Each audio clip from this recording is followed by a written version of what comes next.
Existe um período na história humana que ainda está por vir. Um período tão terrível, tão denso de sofrimento, tão carregado de julgamento divino, que Jesus disse que nada igual jamais aconteceu desde o princípio do mundo. E que nada igual jamais voltará a acontecer depois. Esse período tem uma duração exata: 3 anos e meio, 1260 dias, 42 meses. Um tempo, tempos e metade de um tempo. A Bíblia repete esse número de formas diferentes em Daniel, em Apocalipse, nos Evangelhos. Como se Deus quisesse que ninguém, em nenhuma época, tivesse dúvida de quanto tempo esse período vai durar. E esse período está mais próximo do que qualquer geração anterior jamais esteve de experimentá-lo. Fique comigo, porque o que vem à frente é o mais pesado que todos os vídeos que já trouxe até agora. Para entender o que são esses 3 anos e meio, você precisa entender o que a Bíblia chama de a grande tribulação. Não a tribulação, a grande tribulação. O uso do artigo definido não é acidental. É a distinção entre algo difícil e algo que não tem precedente na experiência humana. Mateus capítulo 24, versículo 21. Jesus falando. Ouça cada palavra, porque haverá então grande tribulação, como nunca houve desde o princípio do mundo até agora, nem haverá jamais. Como nunca houve, nem haverá jamais. Pense no que está sendo dito. Estamos falando de um período que vai superar em horror a inundação de Noé que destruiu toda a humanidade exceto 8 pessoas. Que vai superar Sodoma e Gomorra sendo consumidas por fogo e enxofre. Que vai superar as 10 pragas do Egito. Que vai superar o Holocausto, onde 6 milhões de judeus foram sistematicamente exterminados. Que vai superar as 2 guerras mundiais somadas. Como nunca houve desde o princípio do mundo. Nem haverá jamais. Isso não é exagero retórico. É a declaração mais sombria que o Filho de Deus jamais pronunciou sobre o futuro da humanidade. Mas quando exatamente começa esses 3 anos e meio? Porque a Bíblia não os descreve como um período isolado. Eles são a segunda metade de um período maior de 7 anos que Daniel capítulo 9 chama de a 70ª semana de Daniel.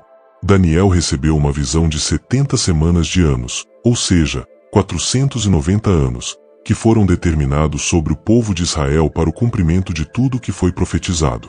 69 dessas semanas se cumpriram historicamente, terminando com a morte de Cristo. A 70ª semana, os últimos 7 anos, ainda estão por vir. Esse período de 7 anos vai começar com um acordo, um pacto de paz, provavelmente envolvendo Israel, as nações vizinhas, e permissão para a construção do 3º templo que falamos em um vídeo do nosso canal. Um acordo que vai parecer o maior avanço diplomático da história moderna. E no meio desse período, na metade exata, na marca dos 3 anos e meio, o anticristo vai romper o acordo. Vai entrar no templo. Vai se proclamar Deus. E o inferno vai se abrir sobre a terra de uma forma que a humanidade nunca experimentou. Agora prepare-se pelo que vem à frente. Porque vou descrever o que a Bíblia diz que vai acontecer durante esses 3 anos e meio. E não vou suavizar nada. Não vou amenizar. Porque o texto não ameniza. E você precisa entender o peso real do que está escrito. O Apocalipse descreve 7 taças da ira de Deus que serão derramadas durante esse período. 7 julgamentos finais. 7 golpes sobre uma humanidade que rejeitou cada oportunidade de se arrepender. A primeira taça, úlceras malignas e terríveis sobre todos os que têm a marca da besta. Feridas que não curam. Dor física que não para. Em escala global. A segunda taça, o mar se transforma em sangue como de um morto, e toda criatura viva no mar morre. Todo o mar. Não um terço como nas trombetas anteriores. Todo o mar. A terceira taça, os rios e as fontes de água se transformam em sangue. A água potável do planeta desaparecendo. 3 das 7 taças e já estamos olhando para o colapso da vida marinha global e o fim da água bebível na Terra. E ainda faltam 4. A quarta taça, o sol queima os homens com grande calor. Um aumento da intensidade solar que produz queimaduras, que torna impossível estar ao ar livre, que transforma a superfície da Terra em um forno. A quinta taça, trevas sobre o reino da besta. Uma escuridão física, palpável, que cobre a terra.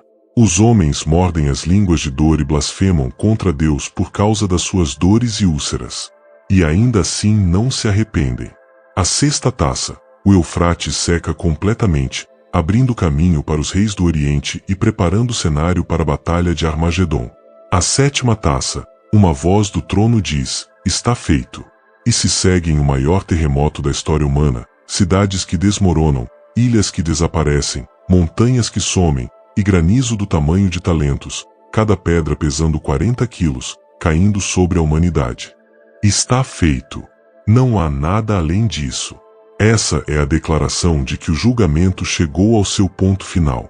Mas existe algo que precisa ser dito sobre essas taças com uma clareza que poucos professores bíblicos têm coragem de pronunciar.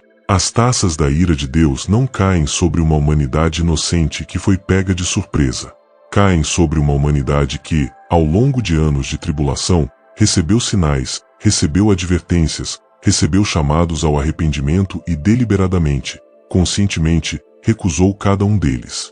O texto é devastador nessa clareza.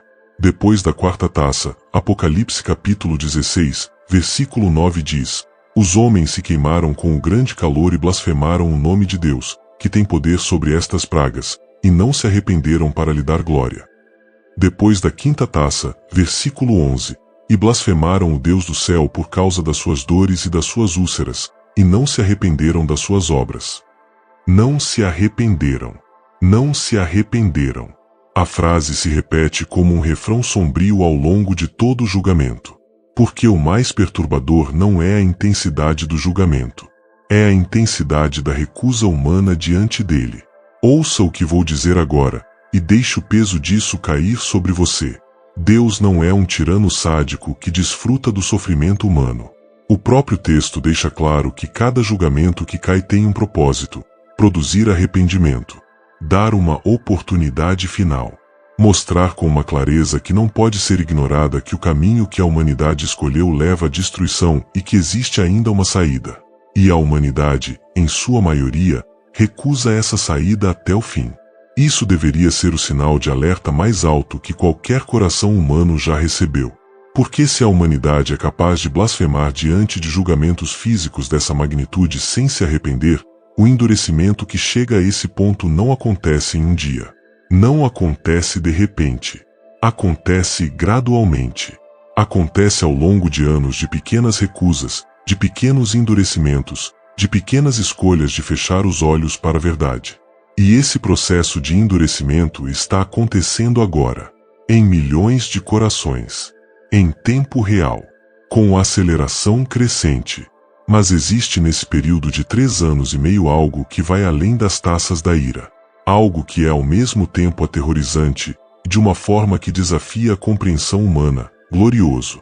O Apocalipse capítulo 7 descreve uma multidão que ninguém pode contar, de toda nação, tribo, povo e língua, que passa pela grande tribulação sem sucumbir ao sistema da besta, que recusa a marca, que mantém sua fé intacta no meio do pior que a história já produziu.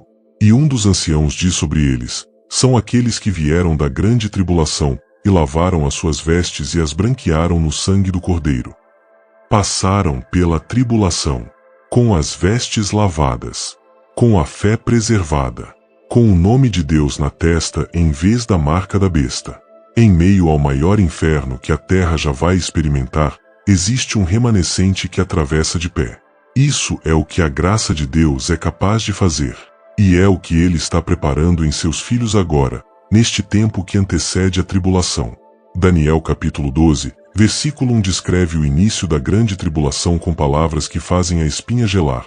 Naquele tempo se levantará Miguel, o grande príncipe que defende os filhos do teu povo, e haverá um tempo de angústia, como nunca houve desde que houve nação até aquele tempo. Miguel, o arcanjo, o príncipe celestial que defende Israel, se levantando, como se até os exércitos angélicos estivessem sendo mobilizados para o confronto final entre o bem e o mal. E o que segue no versículo 2 é uma das declarações mais poderosas sobre a ressurreição em todo o Antigo Testamento. E muitos dos que dormem no pó da terra ressuscitarão, uns para a vida eterna, e outros para vergonha e horror eterno. No meio da maior tribulação da história, Daniel vê ressurreição, vê vida emergindo de morte, vê o plano eterno de Deus avançando mesmo através do horror mais absoluto. Porque para Deus, o Apocalipse não é o fim da história, é o parto da história definitiva. Agora preciso conectar isso com algo que está acontecendo no mundo atual de uma forma que vai te deixar sem palavras. A velocidade com que as peças proféticas estão se encaixando não tem precedente histórico. Em gerações anteriores, estudiosos da profecia tinham que se contentar com tendências, com possibilidades, com extrapolações do que poderia acontecer. Hoje, os eventos que a Bíblia descrevia como necessários para o início desse período estão se materializando em tempo real. O Israel moderno, requisito fundamental de toda a profecia do fim dos tempos, existe desde 1948. O controle israelense sobre Jerusalém, necessário para o contexto das profecias do templo, existe desde 1967. O sistema financeiro global integrado que tornaria possível a marca da besta existe desde as últimas décadas. A infraestrutura tecnológica de vigilância e controle global existe desde os anos 2000. Os preparativos para o terceiro templo estão acontecendo agora. Cada peça que precisava estar no lugar está no lugar. A única peça que ainda falta é o acordo. O pacto. O evento que vai abrir o período de 7 anos e cujos 3 anos e meio finais são o que estamos discutindo agora. E aqui está o detalhe que deveria fazer todo mundo parar e respirar fundo. Daniel capítulo 12, versículos 11 e 12 falam de dias contados a partir da abominação da desolação.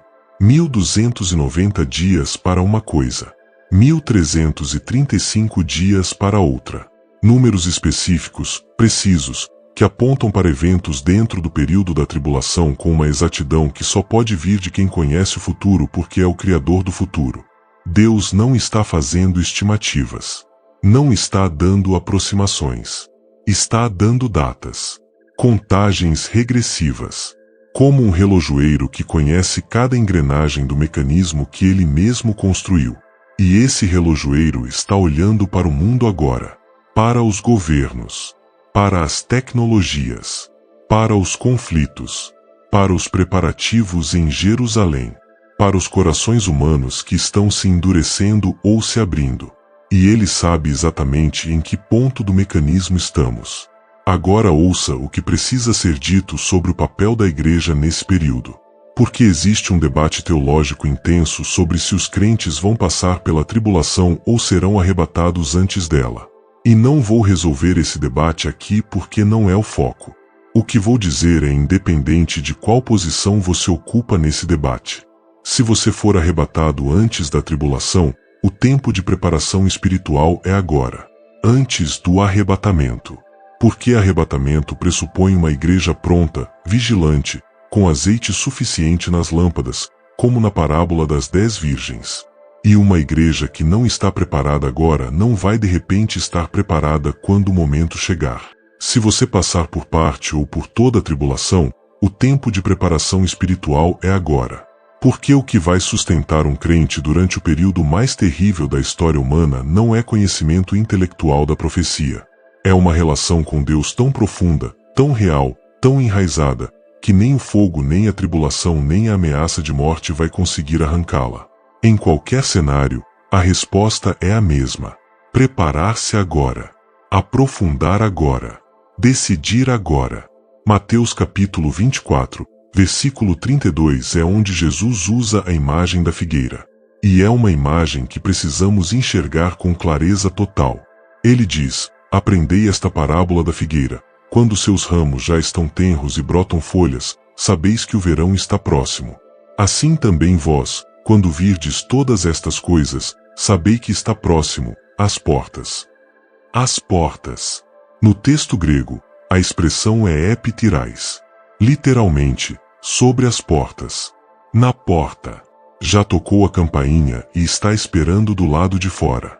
Jesus não disse que o fim era distante. Disse que quando essas coisas começassem a acontecer, ele estaria às portas.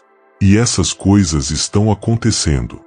Não todas com a intensidade máxima ainda. mas acontecendo, em sequência, com aceleração crescente. A figueira está brotando. O verão está próximo. E aquele que está às portas não vai esperar para sempre. Existe uma última coisa que precisa ser dita sobre esses 3 anos e meio. Uma coisa que muda tudo. Eles terminam. 3 anos e meio de horror que não tem precedente na história. Mas que terminam. Que têm um prazo. Que não são eternos.